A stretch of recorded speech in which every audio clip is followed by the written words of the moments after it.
Hi, I'm Colin and welcome to How to Paint Watercolors. So if you're ready, we'll get started and we'll paint this one.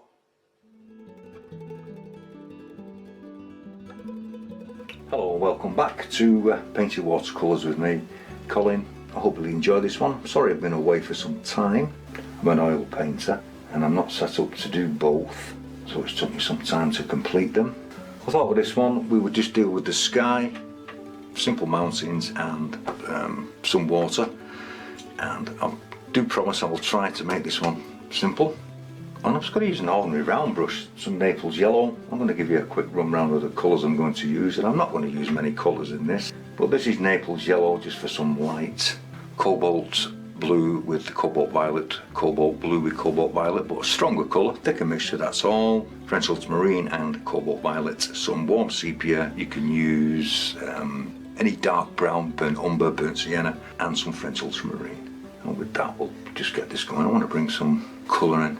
I have wet and stretched the paper, then I'm going to drop some of the weaker cobalt violets and cobalt blue in, and I've left a thin film of water on the paper, and I'm just dropping stuff in, just letting it drop in. I'm going to drop some around the mountains. I have dried off the area around the mountains with a tissue or a kitchen roll, because I want to keep it clean, but I want to come down over this background mountain here.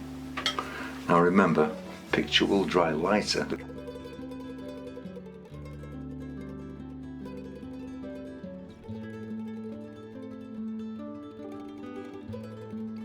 This picture of the mountains comes from a black and white photograph from many years ago. A lot of people ask me, but I can't draw, Colin. Well, with this you don't really have to. I just put squiggly lines in to represent where the mountains are, and that was basically it. And the rest of it is just a simple, we just got to fill it in with colour, which is what I like to do. As you can see, this is a stronger version, and I'm just going to drop this in, just in areas where I like it. The paper is so wet that you have plenty of time to do this. It's really good, it's plenty of time.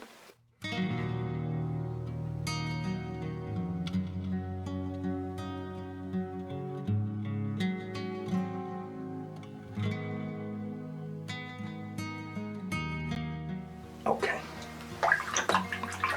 now that I have that, I just want to drop some water in.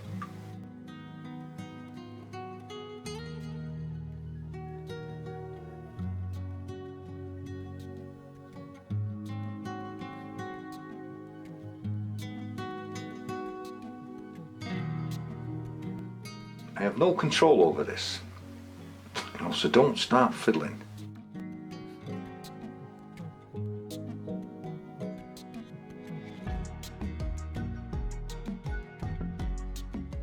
This is such a simple way to make a beautiful sky. Very simple.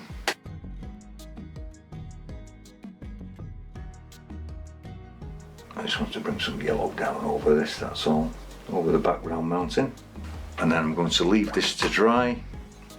You could tilt it to allow it to run. It's all good stuff. But I'm going to leave that to dry, and I'll leave it to dry naturally. At this point, do not fiddle with it. Leave it. Let it have its own way. Okay, your sky's nice and dry. When I say dry, the paper is still damp and still well stretched, but the paint is fixed. As much as a watercolour can be fixed at this point. And I'm just going to re-wet this background mountain, and I don't want it to stand out too much. I want it just to support the main character, but it does need a little bit of something doing to it. And I'm going to take the sky colour again, which is the cobalt blue and the cobalt violet, and I just want to drop this in and just let it run through the water.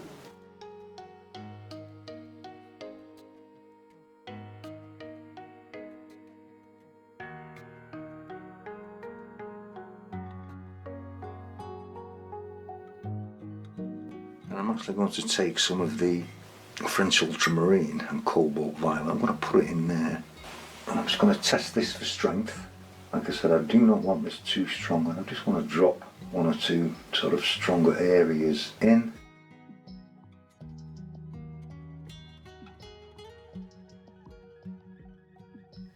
it will give you some difference in the tone. Just adds a little bit of interest.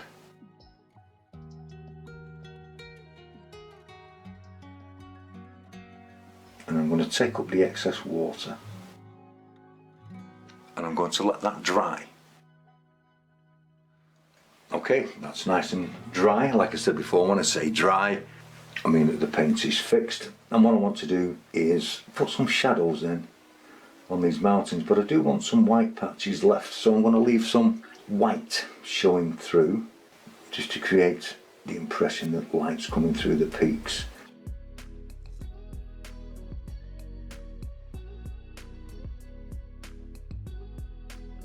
There's a big light patch around here, which means I can fill the rest in basically with clean water.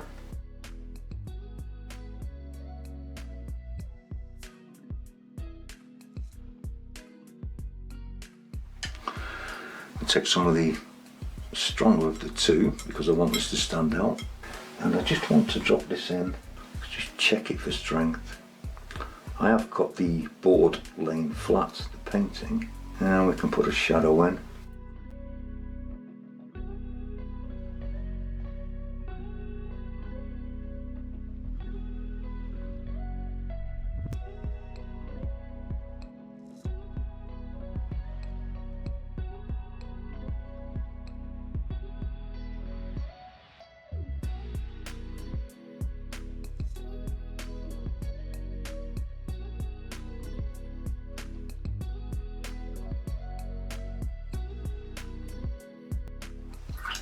Then I want to take some of the deeper French ultramarine and cobalt violets, and I just want to add a little touch of warm sepia to it, just to grey it and make it a little bit darker. On the back side of these mountains, I want to add a little bit more depth of colour or tone.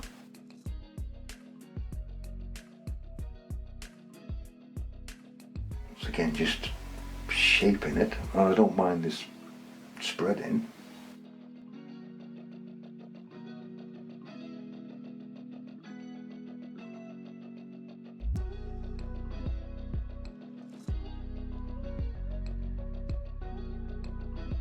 Just use your imagination, and sometimes a little bit of restraint will work wonders.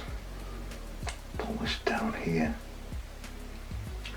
Please remember, if you like this video, please give it a thumbs up and leave a comment. It all helps with YouTube's algorithm. We all know how this works. So it's just gently softening in.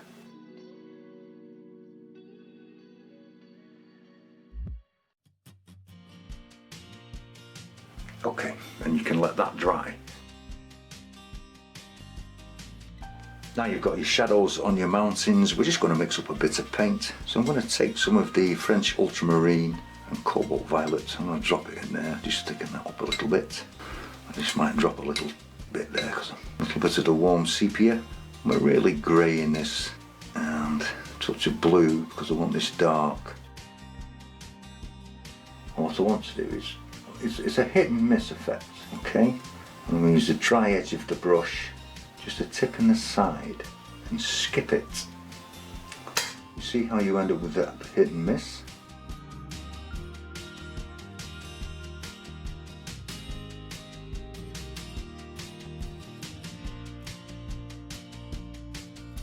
And you can just build up the rocks and crags off your mountain.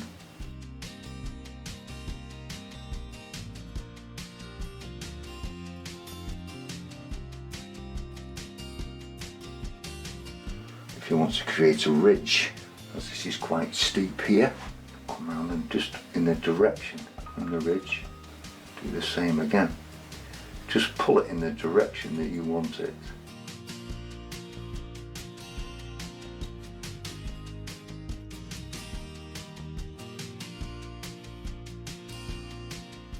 You see how that gives you the shape of your mountain?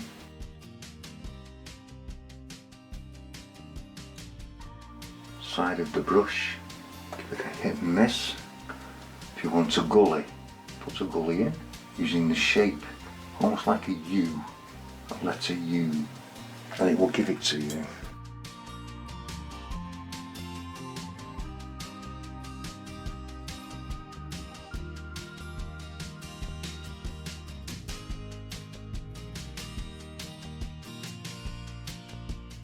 put some crags in here.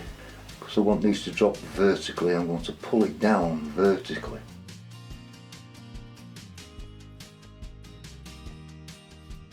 Leaving a gap off the snow shadow, pull that one down. And you will separate your crags and rocks out.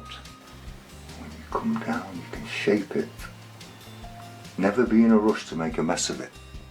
That's my best advice. It's just a little hit and miss.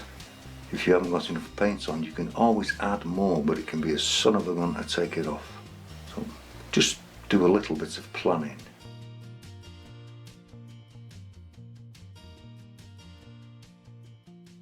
And this is a beautiful way of painting mountains. It's up to you how many crags and rocks you put peeking through the snow. Sometimes less is more.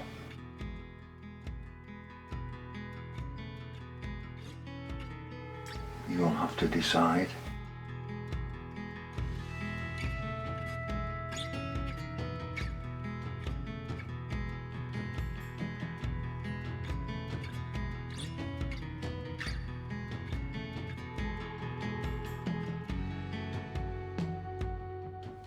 Put a little rise in here. It's almost like the top of an N, a letter N. Very gentle.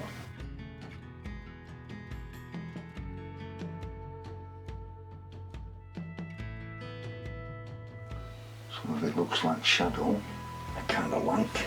I don't want to bring it all the way down to the water line, otherwise I end up with a hard edge.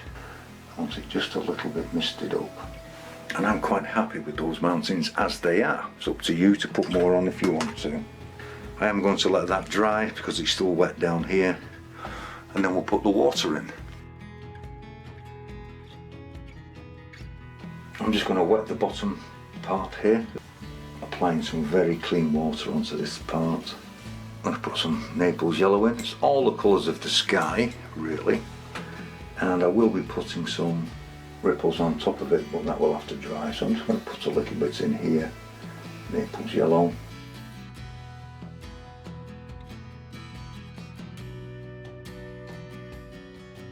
some of the cobalt blue and cobalt violet,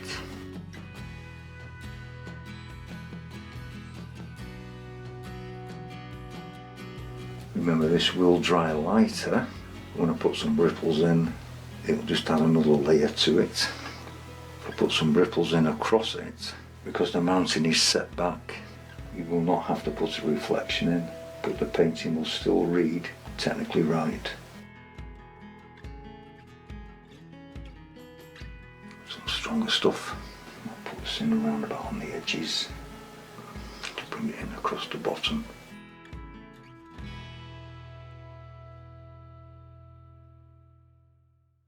French ultramarine and cobalt violet.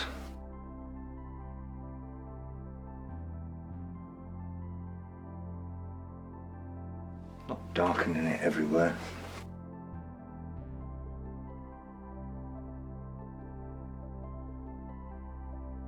Just a few streaks.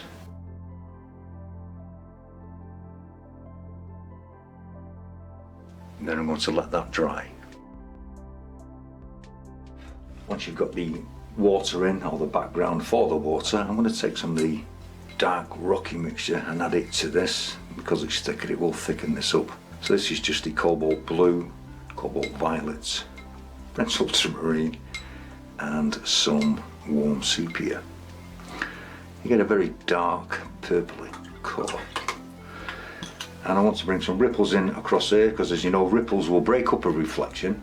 So if you do this, you won't have to put reflections in and the painting will read correct. This is a stiff varnish brush for oil painting. You could use a fan brush, it doesn't really matter. Start right from the edge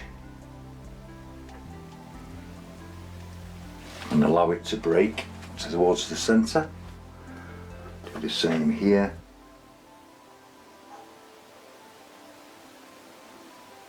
There's no pressure, I am just resting the brush on.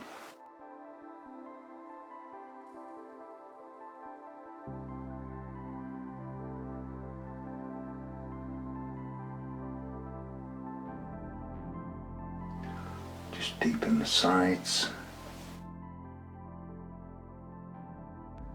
You'll have to let me know if you like this technique. Please leave a comment in the comment section for me. I do answer any queries, and I think I'm going to call that one. I'm going to let that dry. Okay, now it's all nice and dry, you can get to sign it. Once again, I'd like to thank all my new subscribers and all the subscribers who watch my channel. I'm so grateful for your viewing. Please leave a comment in the comments section if you've enjoyed this. It just encourages me to make more of them, and I will see you next time. Thank you very much.